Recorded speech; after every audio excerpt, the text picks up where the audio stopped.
Seja muito bem-vindo ao Universo Zanini Henke, o podcast que te leva ao universo de temas muito importantes como empreendedorismo, gestão, inovação e muito mais. Hoje nós vamos falar sobre um tema muito importante, né, que a gente vive ali no nosso dia a dia da Zanini Henke, que é a gestão de projetos. Para vocês terem uma ideia, há 6 anos, né, nós iniciamos, como nós fizemos a reestruturação da área comercial, nós percebemos que tinha ali um elo muito importante que precisava ser ajustado, que é a área de gestão de projetos, onde ela faz totalmente o link entre aquilo que o cliente espera da empresa com aquilo que a gente realmente consegue entregar. Então, essa área foi implantada em 2018 e nós tivemos muitos desafios até hoje. Eu acredito que, em termos de maturidade, a gente ainda esteja engatinhando nessa área. E nós trouxemos aqui para vocês hoje o nosso coordenador, que é um especialista nessa área, que é o João Abud. Seja muito bem-vindo, João. Obrigado, Cris. Obrigado pelo convite, pela oportunidade de estar aqui falando sobre esse tema. Um tema muito debatido, né? Muito em pauta hoje nas grandes empresas e grandes organizações. E muito honrado, primeiro, de fazer parte do time, de compor, né, todo esse sucesso que é a gestão de projetos hoje na nossa empresa. E também de estar aqui falando um pouquinho do nosso dia a dia, né?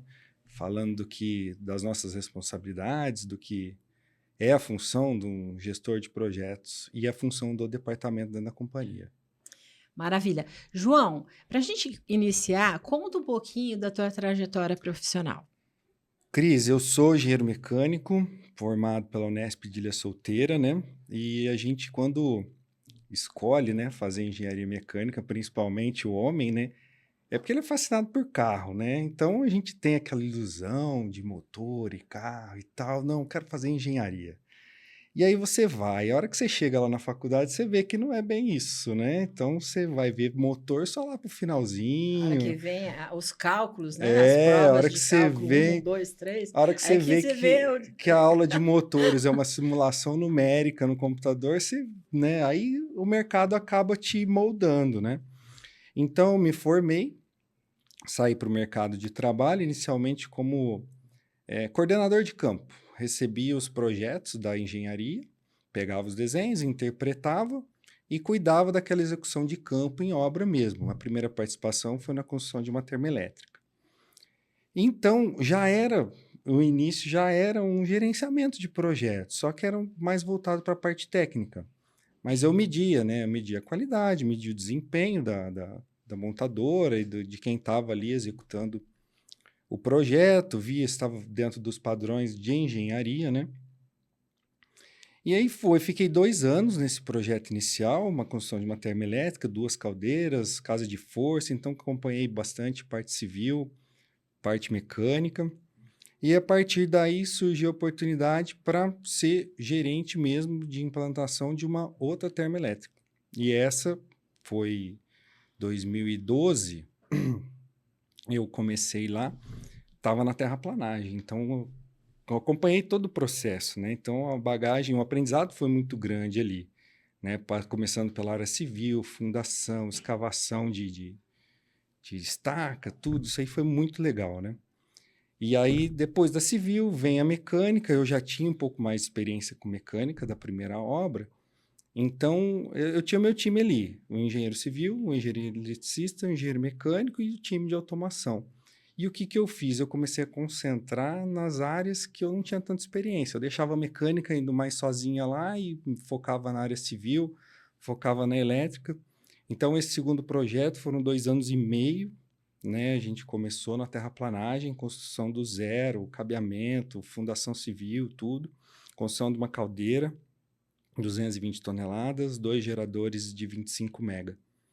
Foi legal pra caramba. Eu lembro que eu ficava entusiasmadíssimo com o startup da usina, né? O funcionamento dos geradores, interligação com a rede. Foi um desafio, apesar de pouco tempo de formado, né? Foi um desafio imenso. Então, você já começou, já te jogaram na jaula com os leões, né? Já você Já. pegou um projeto enorme, né, João? Porque Foi, hoje você instalar termoelétricas foi. requer, né, bastante conhecimento ali e pulso firme para que o projeto Com certeza, Cris. E aí, assim, aconteça. o ponto principal disso, né, é você conseguir fazer aquela interface, porque você não tem que saber de tudo, mas você tem que ter o telefone de quem sabe, né? Então, Com certeza. na hora que o bicho pega lá, você tem que saber para quem ligar, né? Então, o gerenciamento de projetos já estava ali, nu e cru, né? Apesar de não ter tantos os conceitos, como eu fui estudando e aprendendo ao longo da carreira, naquela época, a gente fazia meio que no instinto mesmo. Ó, esse equipamento tem que chegar em tal data, esse tem que chegar em tal data. Eu lembro que a gente passou uma dificuldade imensa com a ponte rolante, que ela atrasou, o gerador chegou e não tinha ponte para pôr no lugar. E tivemos que pagar diária de carreta esperando, tal. Então, coisas que acontecem nesses grandes projetos mesmo, e a gente está ali para poder contornar e fazer o negócio seguir, né? Depois dessa experiência, eu ainda me mantive na empresa que eu estava, eles estavam ainda esperando novos projetos grandes, aí eu fiquei cuidando de projetos menores na parte de elétrica e automação. Então, fiz algum comissionamento de casa de força, CCM, algumas instalações de instrumentos, mas isso muito pouco, até surgir novos projetos. Os projetos acabaram não acontecendo, teve mudança de governo, lembro naquele ano, ou melhor, não teve a mudança de governo naquele ano que eles estavam esperando, 2018, e então eu acabei mudando de área, fui para montagem mecânica. Aí começou mesmo a bagagem dos conceitos de gerenciamento de projetos, né? Que aí eram projetos grandes, grandes obras, né? Recurso, demanda, infraestrutura, toda a mobilização e desmobilização, você saber como que você vai pôr aquele recurso, aquele recurso está alocado numa obra, você tem que levar para outra. Então, foram obras legais também. Teve muita manutenção de entre-safra dentro do cliente, com reforma de caldeira, tubulação, troca de parte de pressão. E aí era aquela vida louca, né? Catando o carro, indo para uma obra, indo para outra, tirando do lugar, indo para outro. Foi bem bacana o período. Mas você vê, é assim, o pouco que você está contando aqui para gente, quer dizer, você é um engenheiro mecânico, que você faz a gestão de projetos onde você se envolve com a engenharia mecânica, com a engenharia elétrica, automação e civil. Então, quer dizer, Sim, na verdade, você tem que saber um pouco de um tudo pouco de ali, e tudo. você passa por todas as etapas ali, as disciplinas de uma engenharia. Isso também Exato. deve ser prazeroso, apesar que às vezes, pô, que geralmente esse tema não é muito da minha praia, mas no final você É, começa absorvendo a praia do outro também, né, sim, João? sim, uma pequena noção você tem, né? Porque mesmo na faculdade, a gente, mecânico pleno, a gente tem algumas aulas de elétrica, eletrotécnica, civil um pouquinho menos na parte de fundação, mas você acaba, os 2 primeiros anos, a base é a mesma, né? Então só vai mudar do terceiro ano para frente da civil, da elétrica e da mecânica. Então você acaba tendo um pouquinho de noção, e isso é muito legal, porque você trabalha multidisciplinar, né, Cris? Então você se vira, você vai pedalando Tem que dar ali, seus tem que pulos. dar seus pulos, tem que dar seus Ô, pulos. João, e hoje, assim, para as pessoas que hoje estão fazendo talvez uma engenharia e que pensa aí em se aventurar na área de gestão de projetos, o que você recomendaria para essas pessoas? Olha, Cris, eu sou apaixonado pela gestão de projetos, né? É muito gratificante você acompanhar do começo ao fim. Então você vê aquilo nascer, né? Você participa da parte de planejamento, recurso, você faz o acompanhamento e você encerra o projeto. Então, é muito gratificante. Quem vai para essa área de engenharia, eu acho que a engenharia é a base, principalmente nos projetos industriais, que é onde a gente atua, né? Hoje em dia, a TI pegou muito a parte de projeto também, né? Porque a fabricação de software, instalações, então eles tratam como projeto. Então, a parte de engenharia de comunicações tem bastante disso, mas na nossa parte, que é de engenharia de grandes obras, a engenharia dá a base para o gerenciamento de projeto e de você ser multidisciplinar mesmo, né? Dependendo do projeto que você está acompanhando, você passar por todas essas áreas. E a base, o conceito da engenharia é fundamental. Maravilha. João, e uma pergunta. Na Zanini Henke, como coordenador da área de gestão de projetos, faz quanto tempo que você está com a gente? Eu tô na Zanini vai para 3 anos, como coordenador 2 anos. E quais são os grandes desafios? Eu tenho vários aqui, né, que eu vou elencar aqui junto com você, mas quais são os grandes desafios que você enxerga hoje nesta área? Ô Cris, na área de gestão de projetos, na Zanini a gente tem que pensar ali no conceito, né? Porque qual que é a diferença? Pô, gestão de projetos não é só de grandes obras, só de, né, grandes coisas. Ali, nós somos fabricantes de redutores especiais, né? Então, cada redutor é diferente de um redutor para outro. Então, por que que a Zanini adota o conceito de projeto, de tratar o seu redutor como um projeto? Porque ele é único, porque ele é especial. Ele tem o escopo definido, ele tem recursos limitados e ele tem o prazo de entrega. O cliente tem que ser atendido.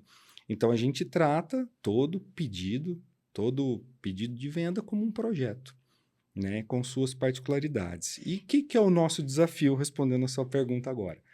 O nosso desafio é pegar toda a nossa carteira de Que projetos, não é que não é pequena, já fica pequena. aqui de passagem. Hoje nós temos aí, quantos projetos em carteira, João?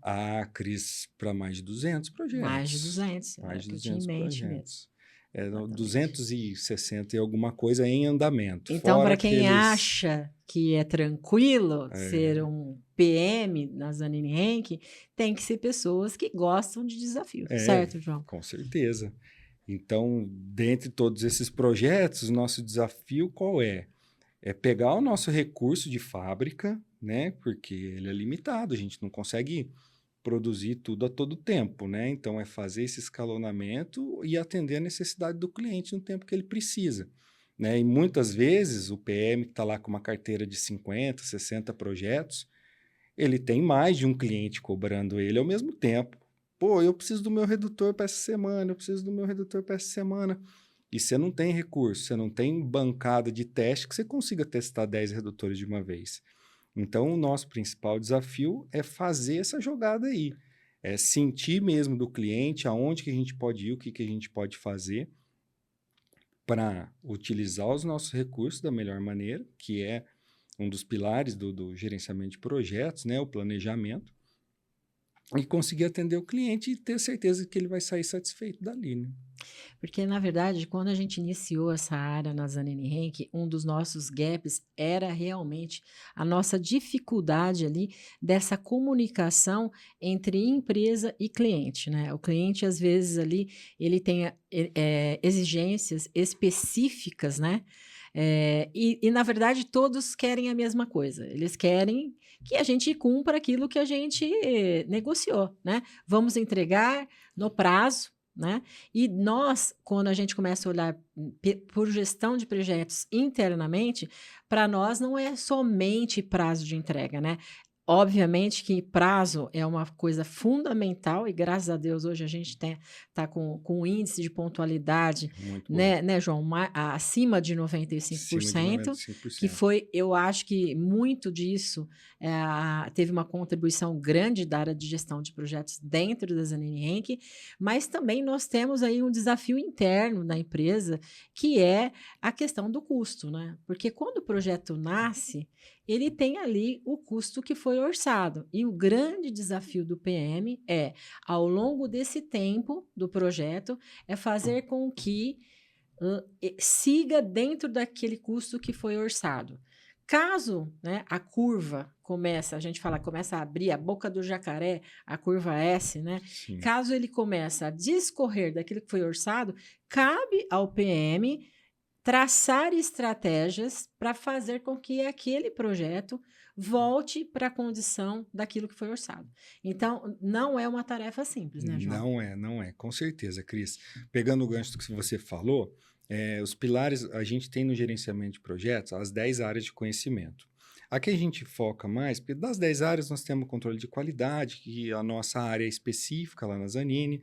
Então, o que, que a gente foca ali na gestão de projeto?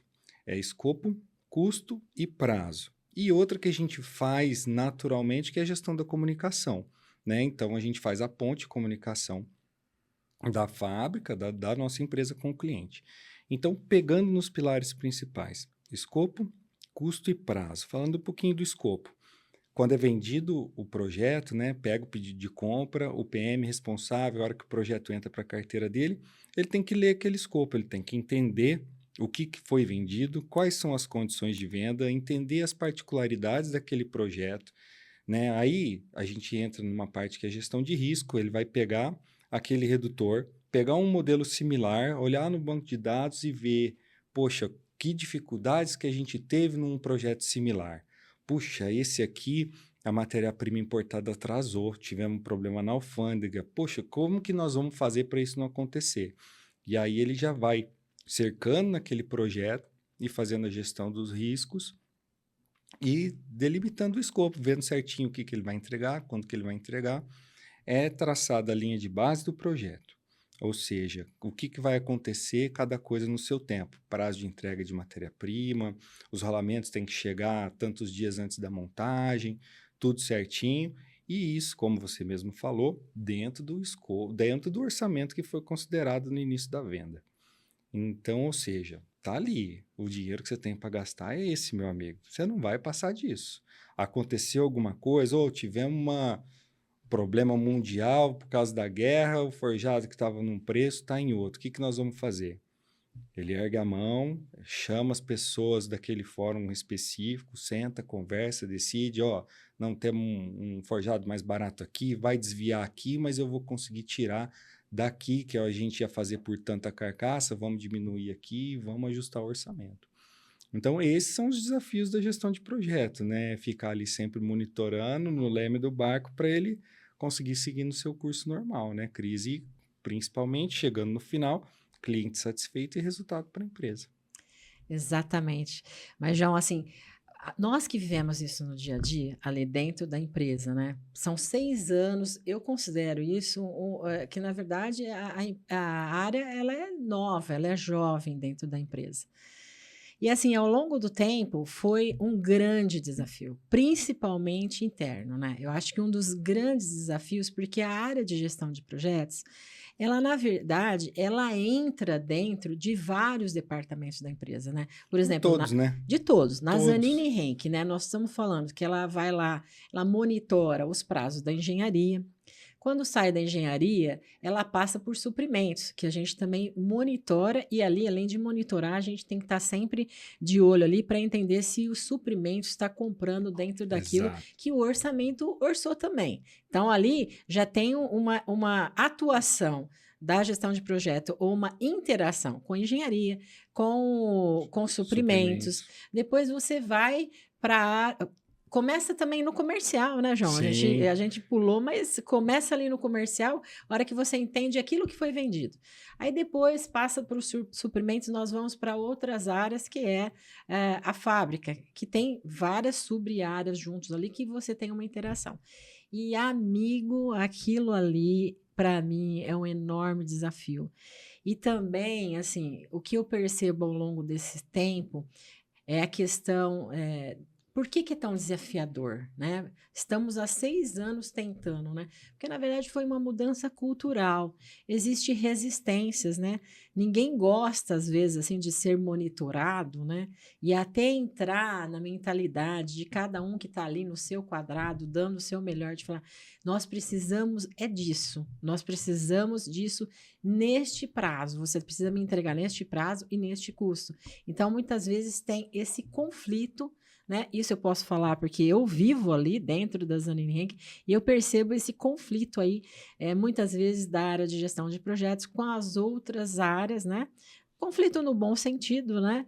Mas, assim, existe a resistência e muitas vezes ali o pessoal tende a falar, porra, meu, esses caras vêm aqui só para me cobrar, fica me pressionando, né, João? Quando dá errado, joga merda no ventilador, mais ou menos isso, né? Exato, Mas não é... vem para apontar os meus defeitos, que na verdade não é nada disso. De Na jeito nenhum. verdade, que a gestão de projeto está fazendo, ela está apoiando e garantindo que no final de um projeto, aquilo que a gente iniciou, que a gente pensou no início, se concretize e que a empresa tenha resultado Com certeza. e que ela também, perante ao seu cliente, entregue dentro dos prazos. Então, assim, é uma mudança de mentalidade, né, João? É por aí mesmo, Dentro da Cris. empresa. Então, acho que a cultura, a cultura, né?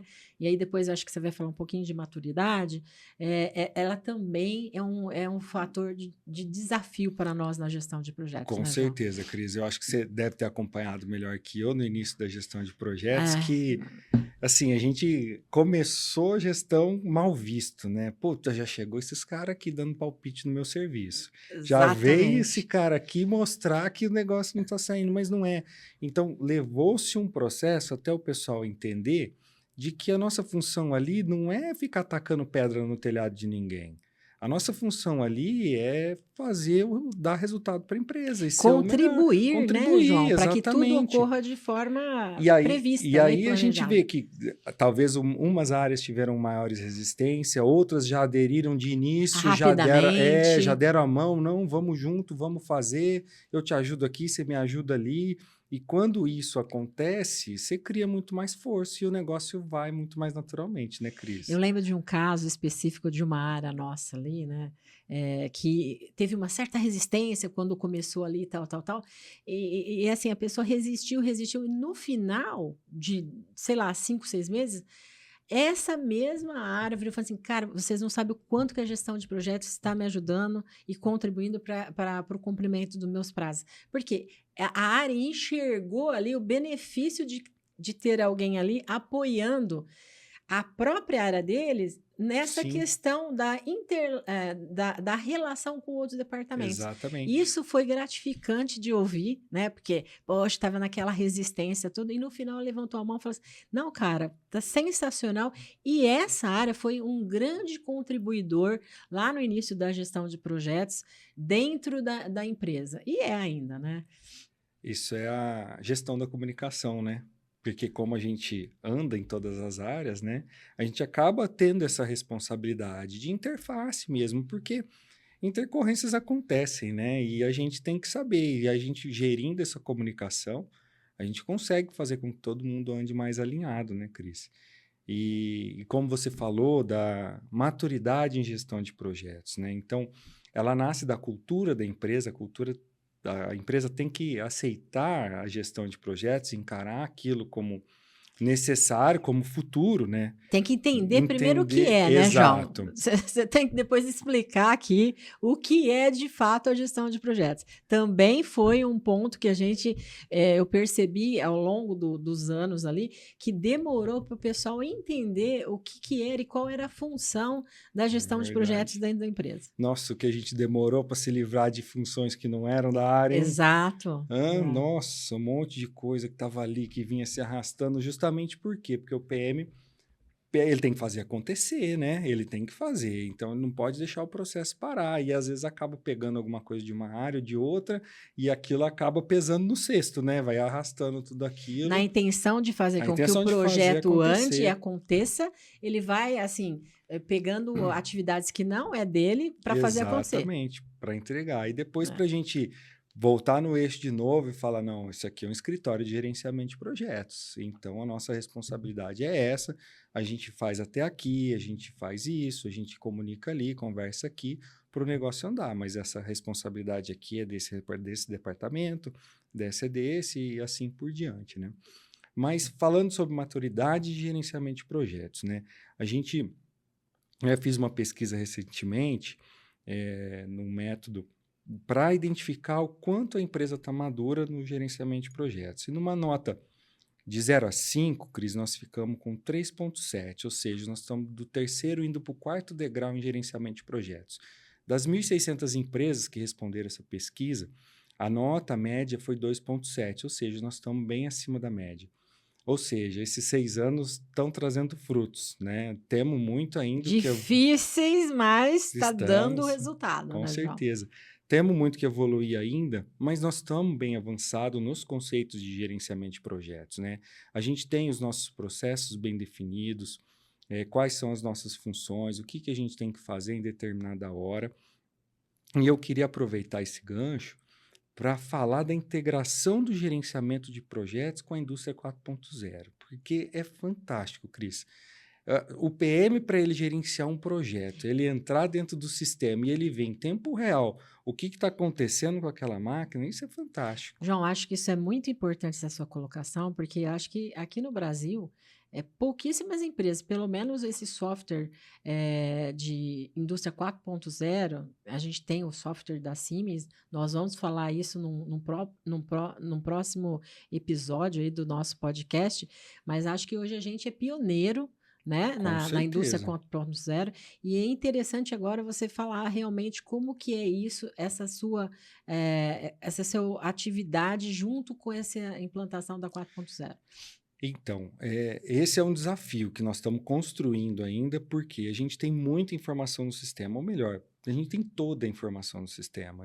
No sistema, a gente consegue ver a empresa inteira, a gente consegue saber onde que a matéria-prima está, quando que ela vai chegar, quando que ela foi comprada, por quanto que ela foi comprada, se está dentro do custo orçado ou não.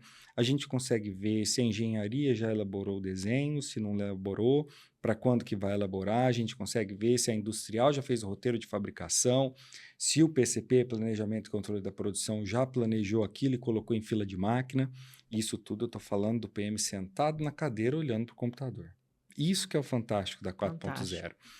E depois disso, a produção mesmo, né? Então, o que a 4.0 traz para o gerenciamento de projetos? Né? A facilidade de você olhar em tempo real e ver o que aquela máquina está usinando. E ver se o teu projeto está na fila e quando que ele vai ser usinado. Né? Muitas vezes você chega lá com determinadas áreas e fala, pô, você não vai me entregar na data. Não, eu vou. Não vai, eu estou vendo a fila de máquina não está assim, esse projeto não vai entrar lá. O que você vai fazer?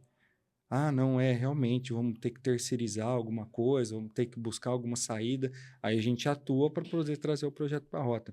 Então, a 4.0, ela traz muita facilidade no gerenciamento de projetos, né? Tanto é que a gente está com a meta, né, de implantar o nosso PMO 4.0, que é o nosso escritório de projetos mesmo, embasado com todos esses conceitos e com essa facilidade da indústria que a gente tem hoje para trabalhar. E isso é muito bom, porque a tomada de decisão fica mais fácil, você vê aquilo em tempo real, tanto em desvio de prazo ou em desvio de custo, né? E o nosso desafio vai ser construir uma ferramenta que consiga pegar todos esses dados, trazer para um mesmo lugar e um painel de fácil visualização, onde quem está ali gerindo aquele projeto consiga, isso aqui vai atrasar, não esperar atrasar, isso aqui vai desviar, não esperar desviar. Né, e tomar ação antes que aconteça. Perfeito. João, e me fala uma coisa, dentro desse universo, né, que você está com a gente aí 2 anos e meio e tal, o que você julga que nós precisamos ainda fazer para a gente chegar naquele nível ótimo, assim, de excelência na área de gestão de projetos? Cris, a gente, por mais que as áreas, né, que a empresa como um todo aceitou a gestão de projetos, encara aquilo como necessário, ainda tem muito conceito, muita cultura ainda a ser difundida. O pessoal ainda precisa ter consciência da nossa responsabilidade e, como a gente falou aqui, né, e dar a mão mesmo para o departamento e caminhar junto. Não entender que a gente está ali para julgar ou culpar alguém de alguma coisa, mas e sim para contribuir para o resultado do projeto e para o resultado da empresa. Né? E o outro ponto do principal desafio é criar mesmo essa ferramenta, investir em capacitação, conceito do time de gerenciamento, para ajudar eles nas tomadas de decisão, porque quando você pega as boas práticas do gerenciamento de projeto, o conceito está ali. Só que a gente tem que adaptar aquele conceito e aquela teoria para a nossa aplicação, né? Muita coisa a gente tem que personalizar, né? Então, a gente tem que construir o nosso gerenciamento. Né? E essa construção e essa divulgação para a empresa como um todo. Então, é isso que a gente está buscando, é isso que a gente quer chegar na excelência. João, e assim, para aquelas empresas, né, que está pensando ali em introduzir uma área de gestão de projetos, né, o que você sugere, o que você fala assim, olha, pessoal, é o seguinte, antes de você partir para o mundo da gestão de projetos, faça o básico. Isso, o que seria esse básico? É olhar para dentro e ver como é que você tá, né? E ver como é que você controla as suas coisas, né? Eu acho que antes da gestão de projetos vai uma gestão empresarial. Você tem que saber como é que tá o seu negócio, né? E o segundo ponto é saber aonde você quer chegar, Eu né? lembro que a gente viveu ali um conflito interno, acho que a gente pode até compartilhar essa nossa experiência, que é a questão da gestão de informação. Isso foi assim, porque a gente queria fazer a gestão do projeto, a gente precisava de ferramentas de tecnologia, né, João, Uhum. antes da gente ter a 4.0. Então, fala um pouquinho para o pessoal aí. Como que foi que a gente enfrentou isso, né? Muita coisa a gente fazia ali na mão, no Sim. início, Excel, né? Nasceu tudo aí, né? Com ferramentas em Excel, com planilhas, né? Aí a gente veio desenvolvendo alguns VBA para a gente ter mais controle, fazer os nossos processos, documentação, né?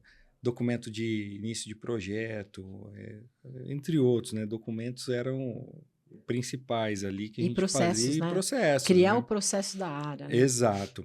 E só que aí, né, nesse decorrer, nessa evolução, a gente foi percebendo que novas metodologias se adequavam mais ao nosso processo, que são metodologias ágeis. Talvez a gente ficava investindo naquilo do PMBOK, aquele monte de coisa, e a hora que você pega uma metodologia ágil, a Scrum, por exemplo, você é mais dinâmico, a coisa corre mais solta, vamos dizer assim. E é isso que a gente precisa, né? A gente precisa Agilidade, né? agilidade, com certeza, não Quem tem perder 200 projetos, exatamente. não adianta você querer achar que você vai colocar todas as ferramentas do PMBOK e que vai funcionar, E né, João? você tocando 50 projetos, como é que você dá conta de Não, fazer? imagine Não cada, tem. cada PM com 50 projetos, né, João? Exatamente, não tem como. Então, metodologias ágeis, a gente tem que fazer o que precisa ser feito, com certeza, né? Os registros, os processos, os documentos, eles se mantêm de uma maneira mínima necessária para a gente gerir bem o nosso projeto e ter aquilo documentado, né? Então, a empresa que pretende aí, né, surfar a onda da gestão de projetos, primeiro deveria fazer uma análise interna, né? Com certeza. Fazer também, eu acho que essa questão, a gestão de pessoas ali, ela pode ajudar bastante ali na questão da cultura, né? Entender o quanto você está maduro, né, para você avançar para um processo Com certeza. de gestão de E projetos. olhar para o seu processo hoje, que ainda não tem, né? E falar assim: bom, do meu processo hoje, o que que eu já faço que é de gerenciamento de projetos? Eu faço meu planejamento, né? Eu faço meu controle, eu acompanho a minha execução e eu finalizo o meu projeto. Isso é o básico, entendeu? Então, muitas vezes, a empresa que não tem a metodologia, ela já faz de alguma forma. Então, o que ela precisa fazer é documentar aquilo, é olhar, ver se está dentro dos padrões. Às vezes, um pequeno ajuste aqui, um documento específico ali, um processo definido de uma área para outra, você já consegue direcionar bem e começar a implantação do gerenciamento de projetos. No nosso caso, nós temos hoje quantos PMs, João? Nós temos 4, vai começar mais um na segunda-feira, 5 vai estar o nosso E time. quando a gente não tinha esses processos definidos, descritos, que é muito importante, né? A gente tinha ali essa questão, cada um fazia um pouquinho daquilo do seu jeito, né? A partir do momento que a Sim. gente padroniza e cria o processo, é muito legal, porque todo mundo passa a falar a mesma língua, todo mundo passa a controlar da mesma forma, né, João? Isso é muito fácil, principalmente para nós, né, que estamos na gestão. Quando tem padrão e quando está ali dentro do processo certinho, a gente sabe onde buscar informação. Então, a gente está com uma dúvida de algum projeto, a gente quer saber como que foi, como que ele aconteceu ou como ele está acontecendo. Você vai lá, você consegue achar os documentos, achar todo o histórico daquele projeto ou no sistema, porque o sistema mostra para a gente em tempo real, né? Mas o que aconteceu lá para trás fica no nosso processo de registro, acompanhamento, nossa curva S de desempenho do projeto, curva S física, curva S financeira.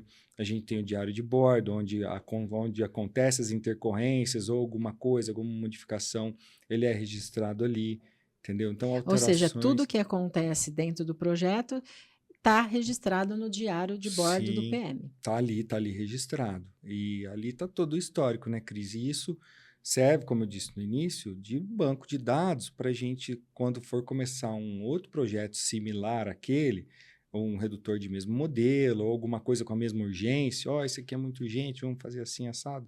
Então, a gente tem todo o histórico daquilo de como foi feito, né? Então, já fica o banco de dados, as lições aprendidas para a gente poder aplicar onde a gente errou e ter um melhor desempenho nesse projeto que está sendo feito agora do que aquele que foi, né? Corrigindo a rota e já fazendo de uma melhor maneira. Porque na Zanini Henke, vale lembrar que a gente tem projetos de diferentes lead times, né, João? A gente tem, por exemplo, projetos de redutores novos, que geralmente a gente tem um lead time entre 8, 9, se for um redutor muito especial, até 10 meses de prazo de entrega. Nós temos aí serviços, né, que são as grandes reformas, que às vezes pode levar entre 90 a 120 dias, e a gente tem o 190, né, que são as famosas emergências. Então, o PM ali, ele tem que trafegar ali de formas diferentes, E né? Porque geralmente de ele tem sexta-feira, a né, Cris? super emergência, que começa na sexta-feira às 18 horas, né? E finaliza ali na segunda Como de é que manhã. equipamento adora quebrar de sexta-feira à tarde, né? Exatamente, exatamente. E você tem uma atuação, depois você tem ali as grandes. Que não é uma reforma ou uma parada programada de um cliente, que também é um tempo curto que você tem que fazer o projeto acontecer, e você tem os projetos de redutores novos, que aí você tem uma tranquilidade maior aí para fazer essa gestão. Isso é fantástico, né? Porque quando a gente pega no conceito dos projetos e do gerenciamento, você vê que numa mesma empresa, o quanto que a gente tem de projetos diferentes. Como você falou, um redutor novo, ele acontece, como a gente fala na engenharia, na CNTP, nas condições normais de temperatura e pressão.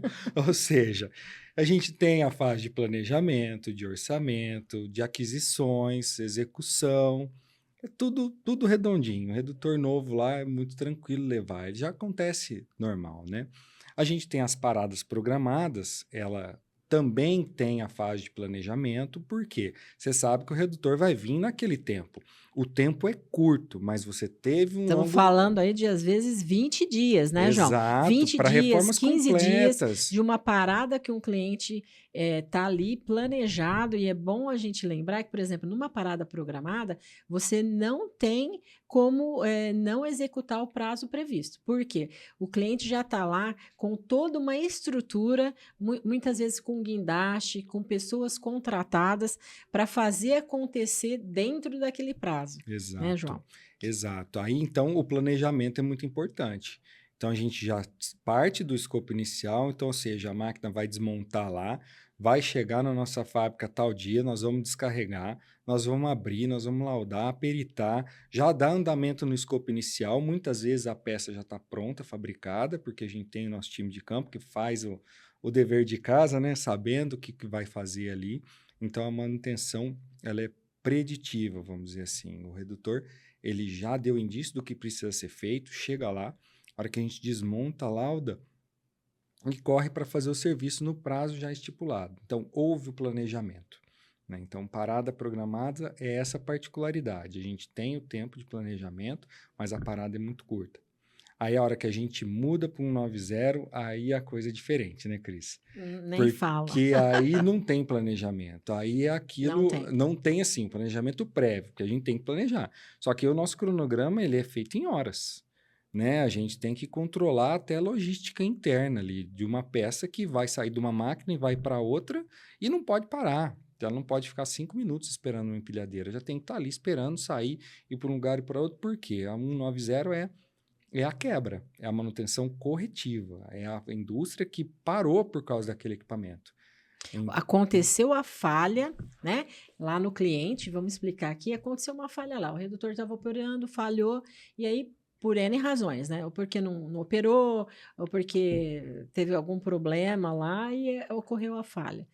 Então, isso para a produção do cliente. E quando a gente fala em parada na produção do cliente, nós estamos falando de milhões de reais de perda por não produção, certo, João? É isso aí. E aí, como que a gente age nisso, né? O nosso processo é completamente diferente, né?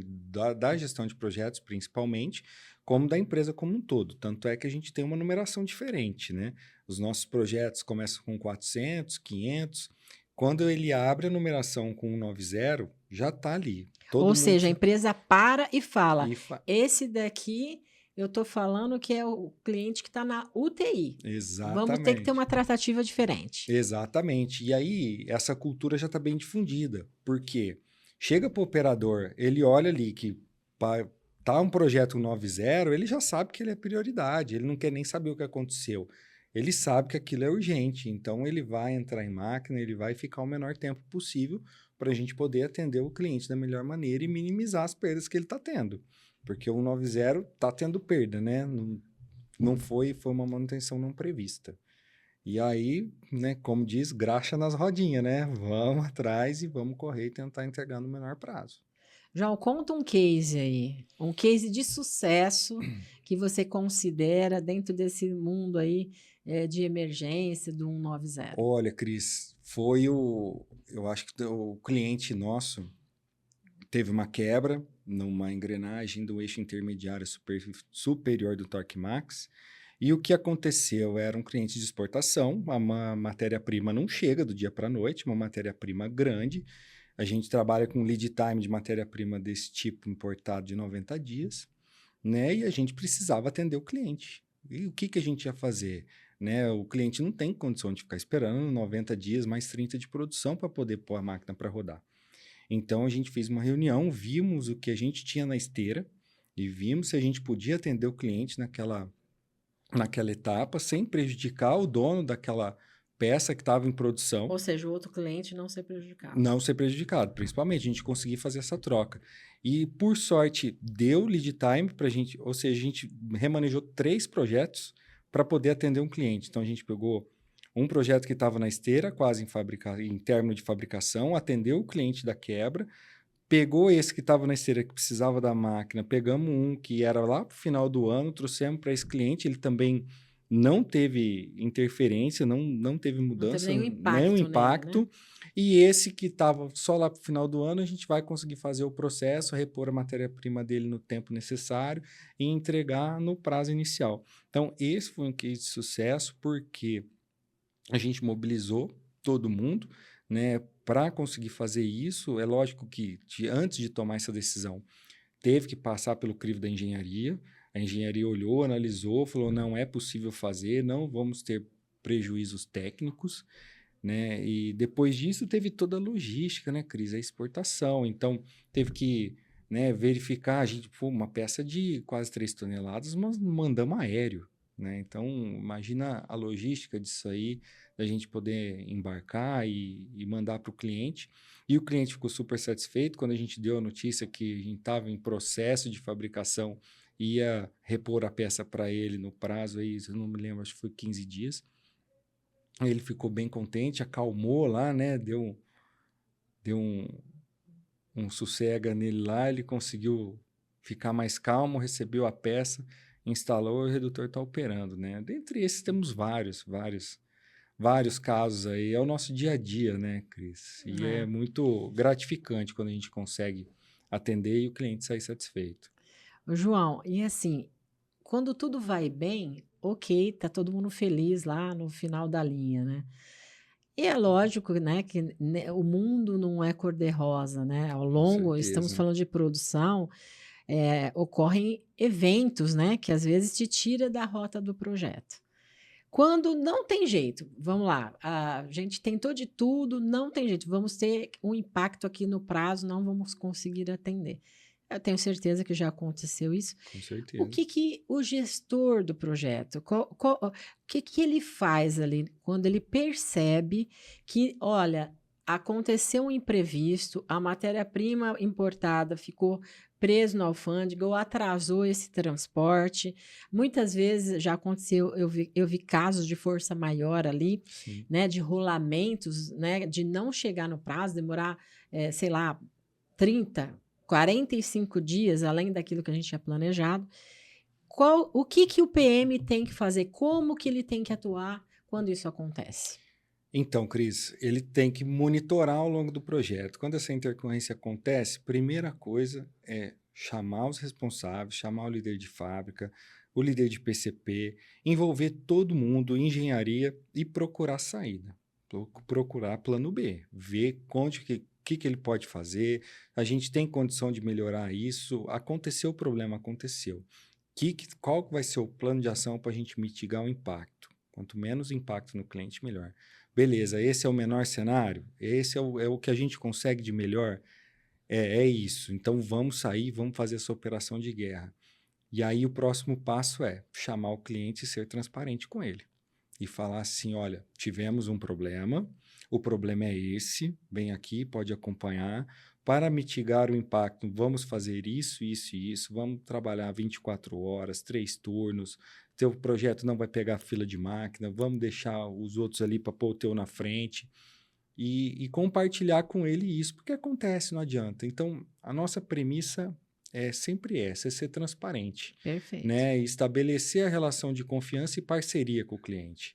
Eu acho que é isso Exatamente, que a João. Eu gente... acho que essa relação de transparência, de confiança, né? Você passar a informação para o cliente, ele entender, né? Porque, lógico, o cliente sempre vai ficar chateado. Com Mas a partir do certeza. momento que ele vê, poxa, isso daqui foi aconteceu, é força maior, atrasou, né? Acho que quando tem a transparência, a relação com o cliente fica muito melhor, Com né, João? certeza. Temos um case de sucesso disso também, Conta aí. Cris. Lembra de um eixo que a gente estava fabricando, que o pessoal foi um erro de usinagem, acontece, o pessoal acabou esquecendo de colocar um raio negativo ali na interface da engrenagem com o eixo, um erro mínimo. Vou ousar a lhe dizer que quase que imperceptível a olho nu a quem não conhece. Então, ou seja, se ele não fosse reportado, talvez o cliente nem perceberia. Mas qual foi a nossa postura nesse caso? A gente chamou o cliente, explicou o que aconteceu, né? É claro, o que o PM fez antes disso? Falou, olha, fizemos isso, engenharia, vem aqui, o que nós vamos fazer? Qual que é o impacto deste erro na peça do cliente? A engenharia elaborou um estudo, propôs a solução, pegou com todo aquele cálculo e levamos para o cliente. Aconteceu o erro, nós estamos propondo essa solução para não ter problema na tua peça. O cliente olhou, consultou os consultores dele, aprovou aquela solução e no final da entrega do projeto foi muito gratificante, porque o cliente virou e falou assim, vocês foram muito honestos e muito transparentes, porque este desvio que teve, talvez se você não me falasse eu não ia nem perceber. Então, ou seja, E fidelizou, né? Tanto fidelizamos é o que ele cliente. fez uma nova compra depois, né, João? Foi isso mesmo. Legal. João, agora, pensando na cabeça de quem está lá em cima, né? A cabeça de quem está lá em cima, seja o CEO, os diretores, a cabeça é financeira, né? Eu quero saber o que a área de gestão de projetos pode me dar de retorno, né? O que você tem para falar para a gente com relação a esse assunto? Olha, Cris, é uma área, é muito legal nesse tema do custo e do retorno, porque a gestão de projetos iniciou a gestão do custo, né? Então, ou seja, os nossos resultados, o que a gente apresentava de resultado dos projetos, o desvio naquele item, serviu de base para as novas vendas, certo? Também. Então, ou seja, o time de orçamento pegava o nosso resultado, então, ou seja, a gente contribuiu muito para rever as horas de fábrica, custo de hora de fábrica. Você lembra que quando a gente apresentava um projeto há anos atrás, aí aquele rateio estava Algum desvio, monstruoso, né? O o rateio que rateio tava, contribui muito derrubava negativamente o dentro do projeto. Hoje projeto. a gente nem tem mais Hoje a gente rateio no nem tem projeto, a mais. gente aprendeu essa E lição, ouso né? dizer que foi graças a nós que apresentava os resultados do projeto, Não, eu não né? tenho dúvida, João. A partir do momento que a alta direção começou a enxergar ali, né, linha a linha, cada projeto, que ele tinha um Exato. desvio, e aí eu não falo um desvio só para baixo, né? É Sim, um desvio para cima também. Pô, também. aqui existe alguma falha, né? Exato. Orçamos mal. A gente orçou além daquilo que deveria ou Exato. abaixo daquilo que deveria. Então, acho que quando a diretoria começa a enxergar o número, começa a enxergar o resultado do projeto, que hoje é o que acontece com a gente. A Exato. gente ainda quer melhorar, quer estar com isso online ali, né, João? Isso Exato. daí é o sonho, né? Eu quero enxergar o cockpit, Hoje não a quero nossa meta. enxergar o retrovisor, né? Exato. Hoje a nossa meta de desvio é 5% para mais ou para menos, né? Exato. Aconteceu alguma coisa acima de 5%, aquilo tem que ser revisto. E isso é muito importante, né, Cris? Você que está na área comercial, você pode perder uma venda num projeto muito positivo. Poxa, orçamos esse equipamento e ele deu um save de 20%, de 30%. Quantas vendas desse equipamento você pode ter perdido por esse custo, né? Exato. E E ao essa... contrário também, né? Pô, esse projeto, né? Você que é empresário aí, né? Tá ouvindo esse vídeo. Você de repente lá não tem resultado na tua empresa e não sabe. A partir do momento que a gente teve essa transparência dos números dos projetos, a gente pôde corrigir a rota. Poxa, Com esse certeza. projeto está dando, nós estamos, está ficando deficitário, e aí a gente sabe por quê. E a gente corrige a rota. Isso aconteceu com a gente. Eu acho que foi um case muito de Foi. sucesso da área de gestão de projetos para dentro da nossa maturidade de resultados da empresa, Sim. né? Então, assim, hoje a gente consegue enxergar, e como você mesmo disse, corrigimos várias rotas, né? O rateio era um problema, né? Uhum. A parte de custeio ali, ela até hoje ela está ali, no dia a dia ali, quando a gente apresenta os números, ela vem corrigindo, né? E Uhum. isso é ótimo, né? Porque além da gente, às vezes a gente fala só do resultado do projeto, mas aquilo que o João comentou aqui sobre a questão da área comercial é muito importante, porque nós estamos falando de competitividade. Ali, se você está orçando e você tem ali muita gordura no seu orçamento, você está deixando de vender. Então, quando você começa a enxergar o teu projeto linha a linha, você enxerga isso. Fala, poxa, aqui quem faz o custeio tem condições de corrigir. E você começa a ser mais E competitivo. trabalhar naquilo que realmente é efetivo, né? E saber exatamente a linha que está desviando, por que está desviando.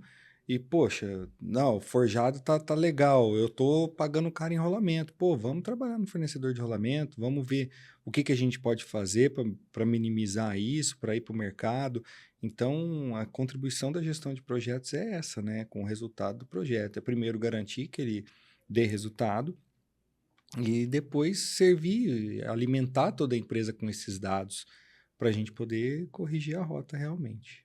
O que eram os resultados do projeto há um tempo atrás e o que é hoje, né, Cris? Estamos bem diferente, né? Muito diferente. A gente começou engatinhando e vou falar a verdade. A gente sofreu muito aí para chegar nesses números, né? Para gente, porque você tem os números ali, mas você tem que fazer uma análise dele corretamente. Você tem que saber de onde pegar. Às vezes você tem um RP e acha que é simples. Não é Não é simples, né, João? simples, não é Não é, simples. porque o RP ele anda em várias áreas dentro da empresa e você tem que fazer com que todas aquelas informações venha para uma única plataforma e além, quando você consegue isso, que E é as informações difícil, certas, e né? é você garantir que aquelas informações estejam corretas, como o João está comentando É, aqui. exatamente. Então, assim, não é um caminho assim, fácil, né, de você percorrer, né, João? Com certeza não é, né? A gente pegava as informações no e crua, você lembra o tanto que a gente tinha que ir em várias telas, em várias áreas, puxar daqui, puxar dali, confrontar e falar assim, mas esse valor não está batendo com esse, porque, não, é por causa da classificação fiscal disso, isso entra no custo, isso não entra, né? Então, isso aqui a gente tira, não contabiliza, isso aqui a gente contabiliza, isso aqui é o imposto que vai entrar mais para frente, entra como crédito, e até você formatar isso Você aprendeu tudo. bastante da área fiscal nos Muito, últimos tempos. muito, viu, Cris? Fala sério. Nossa, voltamos para interdisciplinaridade, né? É, Então, eu sei como engenheiro tem que se virar, né? Eu é, falo que a arte da engenharia é essa, é saber se virar, né?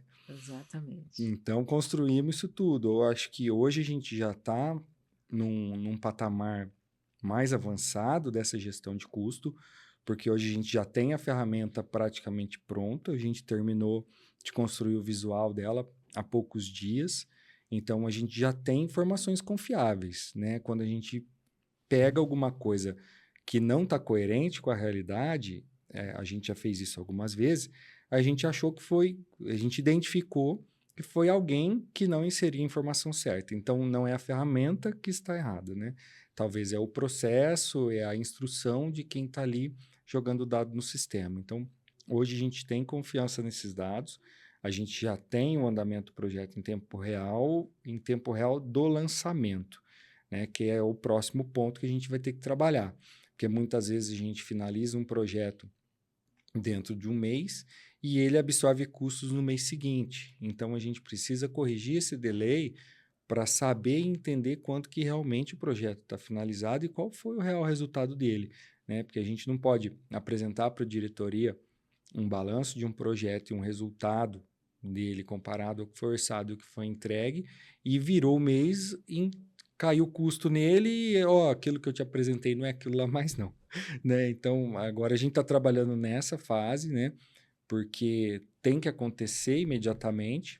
Então, a gente está trabalhando muito com os departamentos, com os setores da empresa, para a gente poder finalizar as operações e dar as baixas no tempo certo. Ou seja, a hora que carregou o equipamento que ele está saindo pela portaria, ele tem que estar finalizado no sistema. Então, esse é o nosso próximo desafio no tema custo. E a WBS, João? Nossa, Cris, essa aí, ela está indo. Essa vai ser um trabalho um pouco mais difícil. Vou falar um pouquinho Conta um de... pouquinho o que é a É, WBS. o Work Breakdown Structure, é o que a gente chama de EAP, né? Estrutura analítica do projeto. O nosso ERP tem um módulo de WBS dentro dele, que é onde ele faz o gerenciamento do projeto com os números de atividade, área responsável, né? Mas só que a gente está tendo que construir, porque o nosso ERP ele não é específico para gerenciamento de projetos. Então, a gente está tendo que construir a ferramenta da WBS dentro dele para ela interligar com a indústria 4.0, ou seja, Mais um desafio. mais um desafio, porque se a gente tem uma atividade na nossa linha lá, correspondente à fábrica, né, e a fábrica, o MES já está monitorando e já está baixando, ele já está me informando o quando que ela foi concluída, o quando que ela iniciou. Então, a WBS tem que pegar isso, já tem que vir pronto para o PM. Não faz sentido o gestor daquele projeto ter que entrar na tela do aplicativo da fábrica, do programa da fábrica, desculpe, pegar os dados e inserir na WBS. Isso já tem que vir automático, né? E essa ferramenta de gestão que a gente está construindo agora. Vamos ver se até o final do ano a gente consegue estar com ela operando 100%. A gente está com ela funcionando hoje. Precisamos das baixas automáticas da fábrica e precisamos também dos replanejamentos, né? Então, ou seja...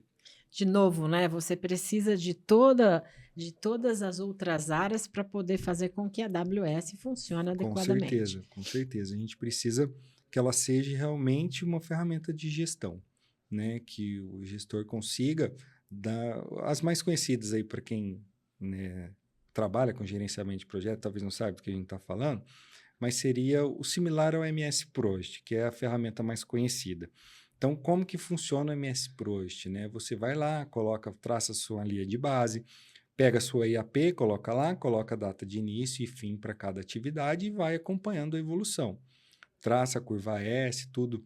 Hoje a gente tem uma relação do MS Prost com o nosso ERP, então a gente consegue construir o nosso cronograma no Prost e subir para o ERP, mas a nossa evolução vai ser que a hora que você sobe para o ERP, a gente consiga acompanhar aquilo em tempo real, do mesmo jeito que a gente acompanha nos softwares da fábrica, entendeu? Possibilitando, por quê? O software da fábrica, ele não vai replanejar, ele só vai falar a data que vai entrar e que vai sair. Mas se você olhar todas as linhas daquele projeto, você vai ver, poxa, essa usinagem era para ter começado na segunda-feira, vai começar na quarta. E o próximo processo? Onde vai ficar o tratamento térmico, que é a tarefa predecessora daquela atividade, né? Então, a gente fazer uso de software para isso, né? O mais conhecido, como eu já falei, é o MS Prost. Quando você replaneja, você vai deslocando a duração das suas atividades, você vai tendo seus pontos críticos e você vai tendo a possibilidade de tomar ação para aquele projeto. Fala, olha, se você atrasar até esse dia aqui, nós já não entregamos mais do prazo. Então, a nossa gordura aqui já está queimando. Você tem até, tua data limite é essa, né? Então, isso é o próximo passo agora. É isso que a gente vai construir e vamos estar rodando com essa ferramenta em breve. Ou seja, temos muito trabalho pela frente, né, João? Muito trabalho pela frente, com certeza. Maravilha. João, fala aí para o pessoal que quer te seguir aí nas suas redes sociais. Bom, tem Fala o teu endereço aí. LinkedIn, LinkedIn? Qual pode é o chamar LinkedIn? lá, João Antônio Souza Budi. Muito bom. Né? Tem o Instagram também, mas né, com o Instagram só vai ter pescaria lá. Então, vamos para o LinkedIn, que é mais profissional. Maravilha. Então, pessoal, não percam nossos próximos podcasts, ok?